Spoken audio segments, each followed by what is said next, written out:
il y en a quand même qui tirent la tête des autres. Le bâtonnier m'a dit quelqu'un dont la plus... C'est pour nous un honneur d'avoir été sélectionné. Je voudrais féliciter le général et que ces candidats ont... Allez, en tenant compte du contexte qui est le nôtre, strictement sur le plan juridique, et on y a ajouté, évidemment, en tenant aujourd'hui, avoir pu sélectionner. Je ne peux pas manquer de remercier mon frère Bia. Ce qui m'intéresse particulièrement, c'est sa qualité de président de GFU de la RDC. Non, je lui ai dit ça. Okay. Mais c'est un gars assez extraordinaire. Je lui ai demandé que je vais tirer mon chapeau. Le jury, condition, lorsqu'il s'agit d'une à cet événement. Là, merci beaucoup.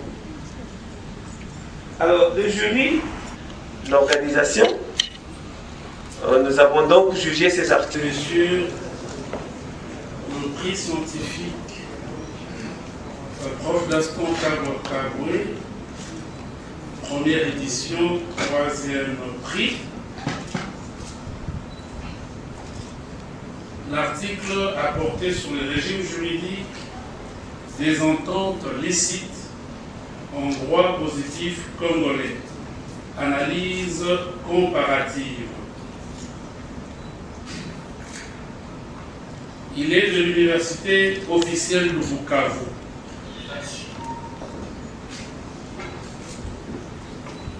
Soit 80%. Pour les organisateurs, je souhaite vivement que ce prix soit pérennisé pour le 3e prix à M. Woko Vukajibwami Gabriel. C'est un diplôme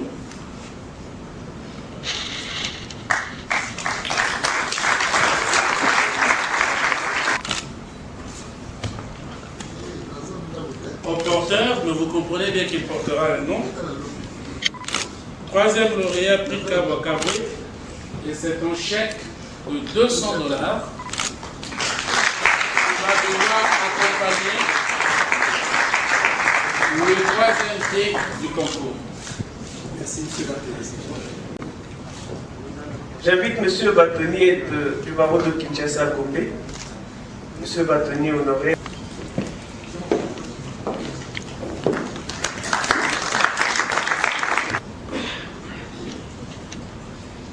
Scientifique, professeur Kaboué, première édition, 2e prix.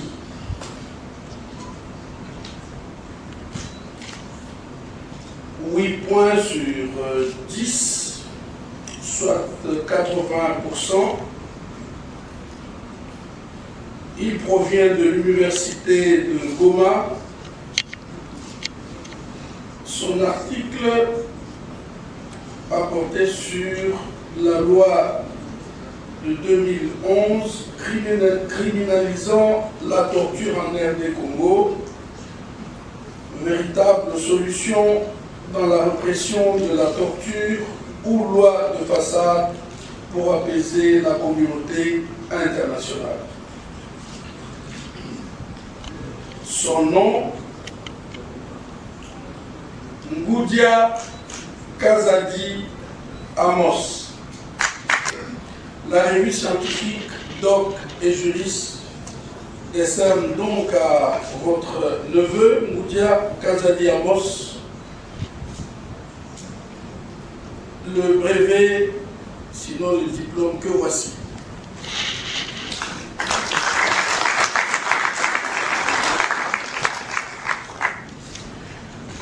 Il a un chèque de $300 américains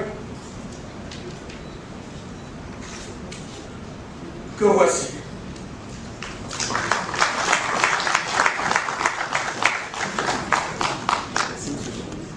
Alors, bonjour à tous. Prix scientifique Prof Gaston Kabwa-Kabwe, première édition, premier prix. Tout d'abord, je tiens à vous remercier pour ce privilège. Je remercie les organisateurs et je les invite à pérenniser cette activité.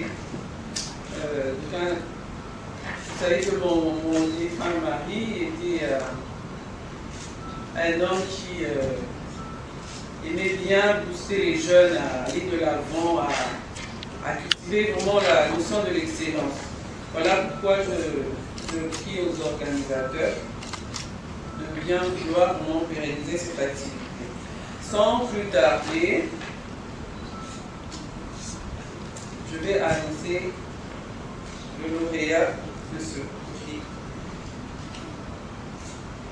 Il est de l'université officielle de Bukavu.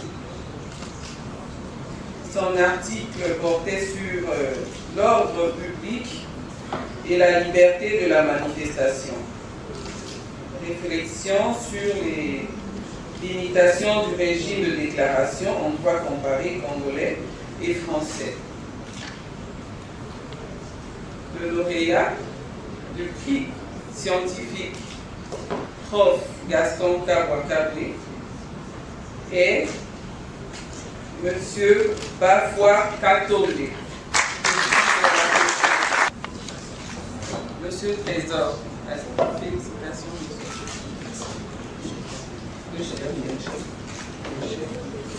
Un chèque de $500 pour Monsieur Bafwa Katole.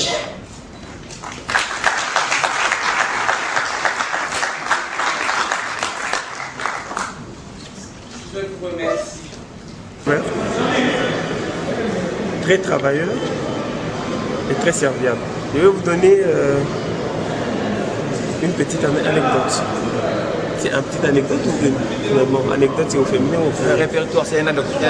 Une anecdote, très bien. Alors, le prof Kabwa, je l'ai connu au téléphone. Au téléphone. On ne se connaissait pas. J'étais sur un dossier et je crois que quelqu'un lui avait parlé de moi. Il m'a appelé. En 30 secondes de communication, on s'est accordé sur toute la ligne et de façon très cordiale, comme si on se connaissait depuis des siècles.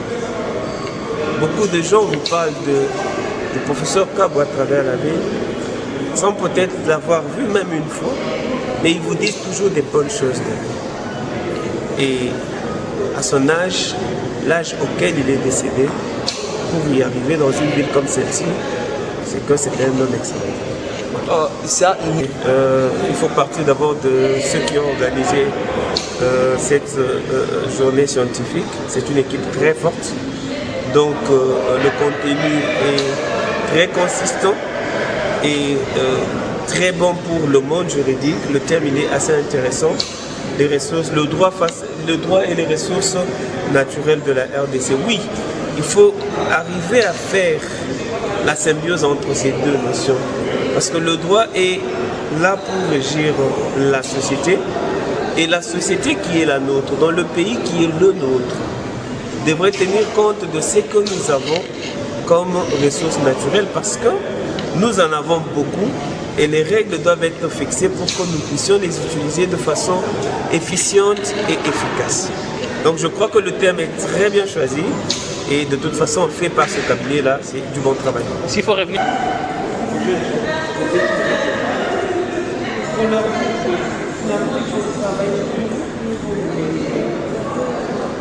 Vous nous avez entendu dans la salle, nous avons été conviés pour remettre les prix.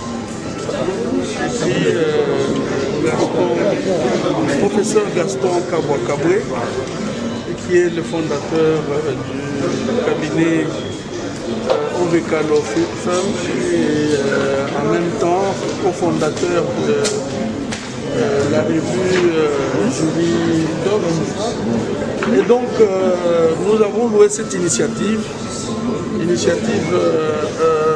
d'un jeune professeur que nous avons perdu sitôt et nous sommes toujours émus.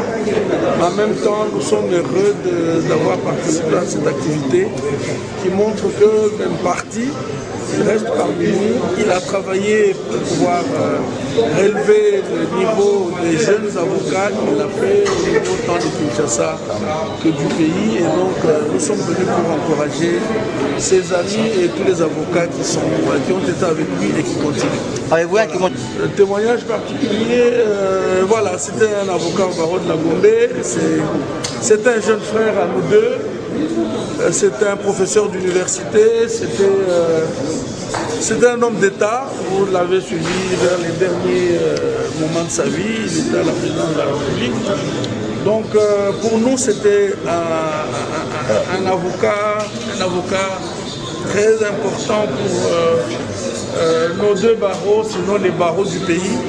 Mais il est toujours important parce qu'il nous a laissé une organisation, un cabinet qui permet de faire parler de lui après lui. S'il vous plaît. Qui est doctrinaire dans le secteur droit minier, peut-être que la question sera un peu plus élargie pour que son intervention puisse éclairer.